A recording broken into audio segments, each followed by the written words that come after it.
Shalom, saudara dan saudari yang terkasih dalam Tuhan kita Yesus Kristus. Marilah kita luangkan waktu beberapa menit untuk berkencan dengan Tuhan saat ini, agar dari hari ke hari kita semakin dekat dengan Tuhan, sehingga hidup kita semakin diberkati dan menjadi berkat. Pembacaan dari surat pertama Rasul Paulus kepada jemaat di Korintus, bab 10 ayat 12. Sebab itu siapa yang menyangka bahwa ia teguh berdiri, hati-hatilah supaya ia jangan jatuh. Demikianlah sabda Tuhan, syukur kepada Allah. Saudara dan saudari yang terkasih dalam Tuhan kita Yesus Kristus, percayakah kita bahwa hanya dengan beberapa tetes air, seekor burung bisa mati? Hal itu terjadi di jeram Niagara. Beberapa burung sering menukik mengambil air minum yang bersih, tanpa mereka sadari ada beberapa tetes air kecil yang jatuh di sayap mereka.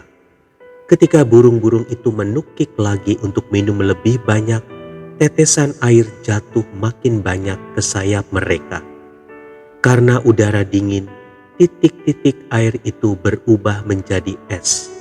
Setelah es menumpuk makin banyak di sayapnya, burung itu akhirnya tidak kuat lagi akibat beban berat tersebut hingga tiba-tiba jatuh dan mati. Saudara dan saudari yang terkasih dalam Tuhan kita Yesus Kristus, demikian pula dengan kehidupan rohani kita. Hidup rohani kita tidak selalu jatuh karena dosa-dosa yang besar, namun seringkali karena dosa-dosa yang tampaknya kecil.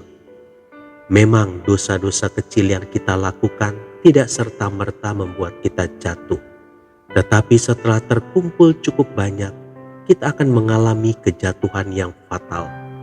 Seperti halnya kebiasaan buruk.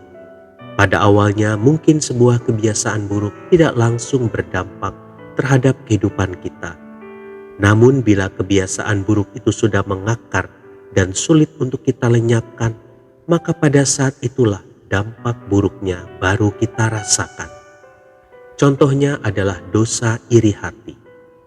Suatu hari, iblis menyuruh anak buahnya menggoda seorang pertapa dari Afrika Timur agar jatuh dalam dosa. Anak buah iblis menyuguhkan berbagai godaan duniawi. Namun pertapa yang disiplin dan dirinya sudah terlatih itu tidak tergoyahkan. Akibatnya iblis turun tangan sendiri.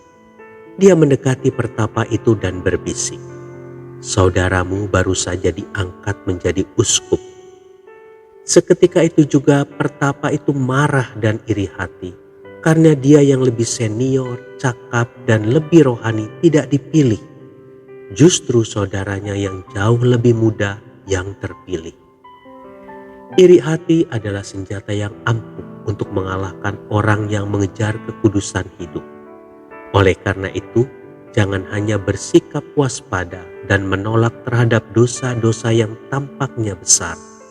Namun, mari kita juga bersikap waspada dengan menolak dosa yang tampaknya kecil. Tuhan Yesus memberkati. Marilah kita berdoa. Dalam nama Bapa dan Putra dan Roh Kudus. Amin. Tuhan Yesus, lepaskanlah dosa iri hati yang mengikatku selama ini. Ajarilah aku untuk bisa menerima kelebihan orang lain dengan hati yang lapang, tanpa aku menjadi iri hati karenanya. Amin. Dalam nama Bapa dan Putra dan Roh Kudus. Amin.